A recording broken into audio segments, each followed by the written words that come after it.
Hi guys. Okay, so we're going on with part 4 of the Calumet County Sheriff's Department police reports. This is a report from Lieutenant Kelly Sipple on November 4th.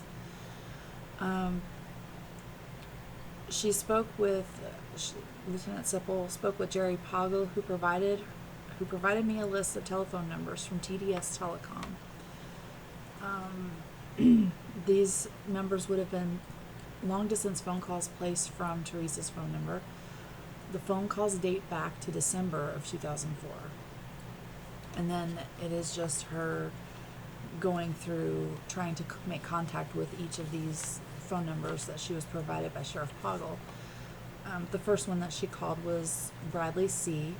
at Dr. Music DJ Service. No contact was made, got a voice message. The next contact she made would be Teresa's cell phone, and the phone still went directly to her voicemail, indicating the mailbox was full. The next phone call was to American Family Insurance, who could not provide me any information, but would do some checking in regards to her local agent. The next call was to this phone number. There I received a voice box, and it indicated the owner of the phone would be Kate. Left a message on her pager to dial my cell phone, so I had the opportunity to speak with her. As of 11:05 a.m. on November 4th, I have not received anything back from her.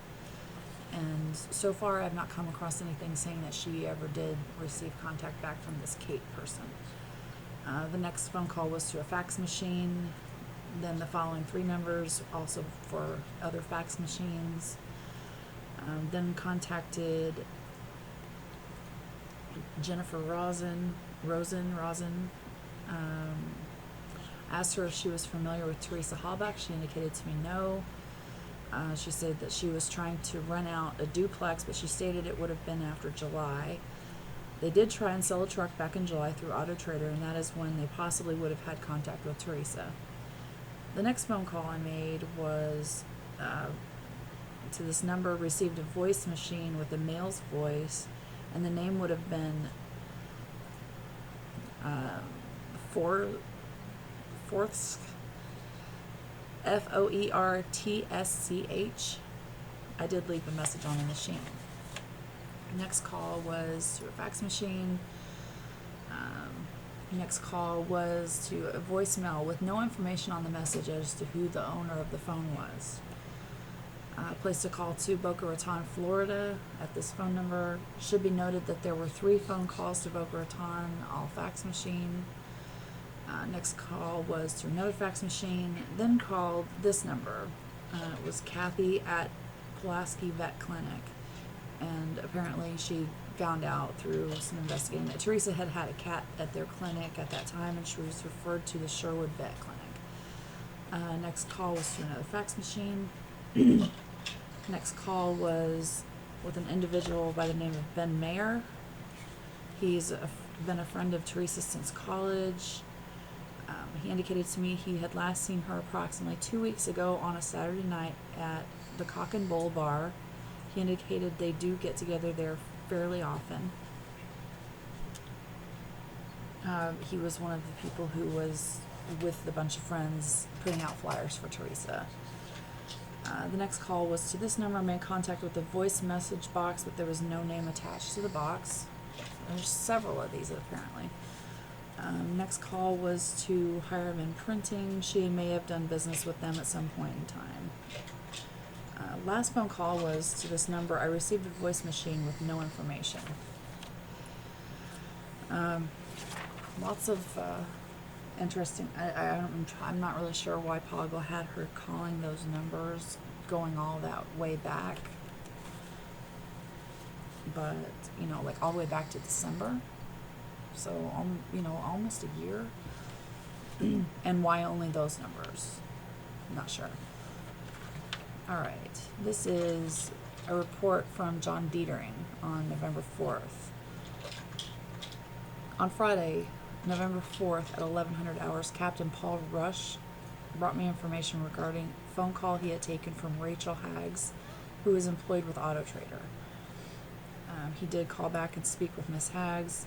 Miss Haggs advised me that someone named Dawn, who works at Auto Trader, stated she had overheard that Stephen Avery had called on yesterday's date, November 3rd, between 4:30 and 5 p.m. approximately, because Stephen needed to reschedule the appointment with the photographer.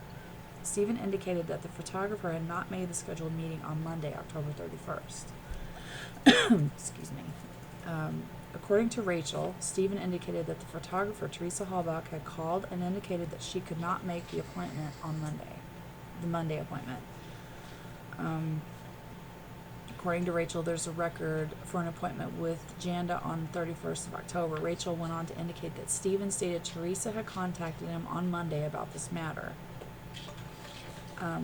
So this is all pretty interesting. Because in one of George's interviews, in a couple of George's interviews actually, he's asked, it's not really stated that he's asked this, but he is telling the person he's talking to that he did not call Auto Trader magazine saying that he was Stephen Avery. So he mentioned this at least a couple of different occasions.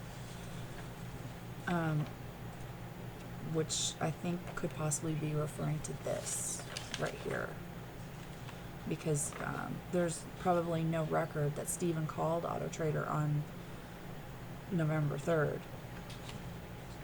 So they were trying to figure out who actually did call Auto Trader, saying that they were Stephen, trying to reschedule.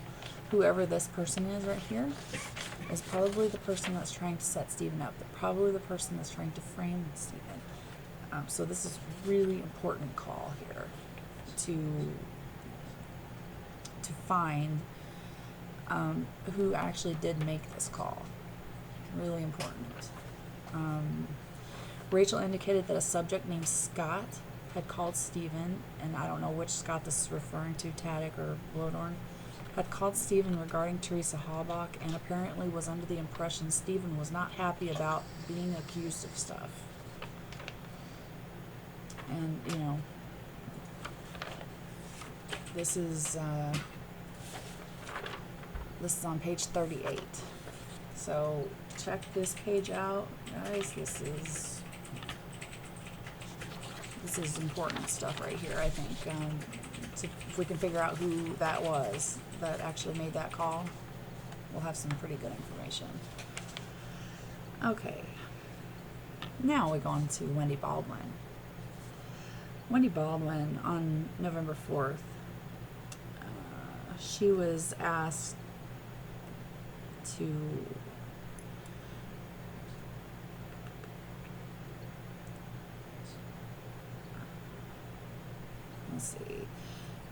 Investigator Wiegert and Sheriff Poggle to prepare subpoenas for Teresa's cell history, financial records, as well as her home phone company.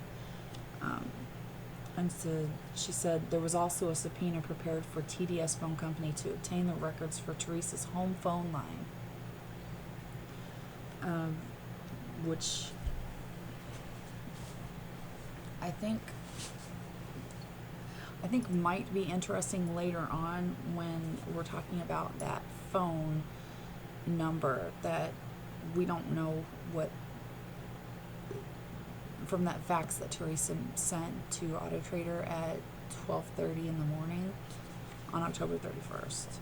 So this might be, you know, trying to get something on that. I don't know.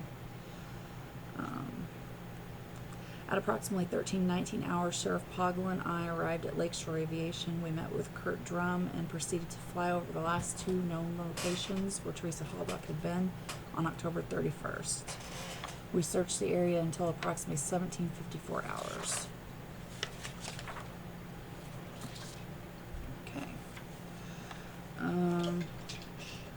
And then this is Sheriff Poggle on November 4th about the flyover.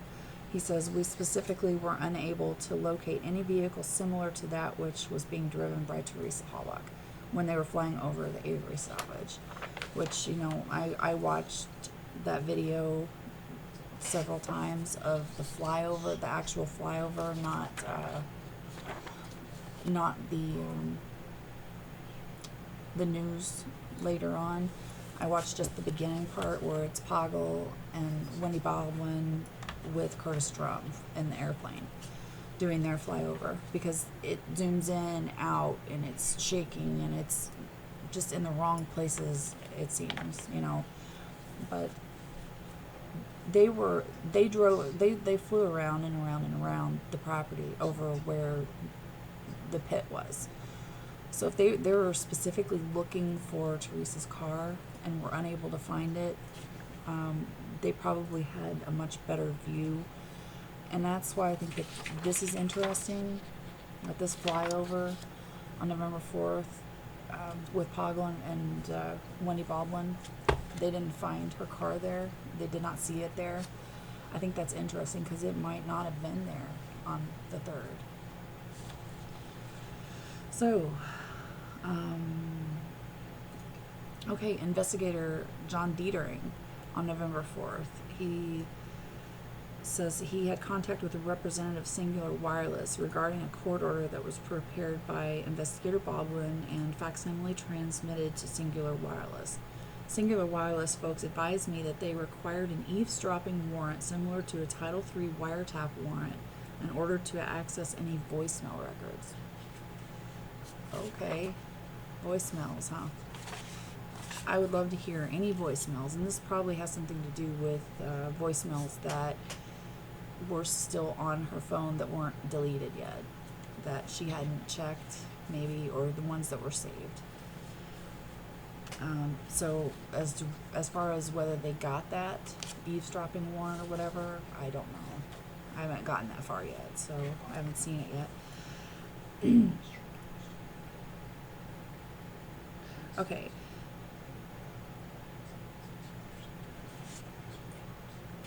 I'm going to end this video now because we're about to get into Bradley Check and an interview with Bradley Check, and it's pretty interesting. So thanks for watching, and check out the next video.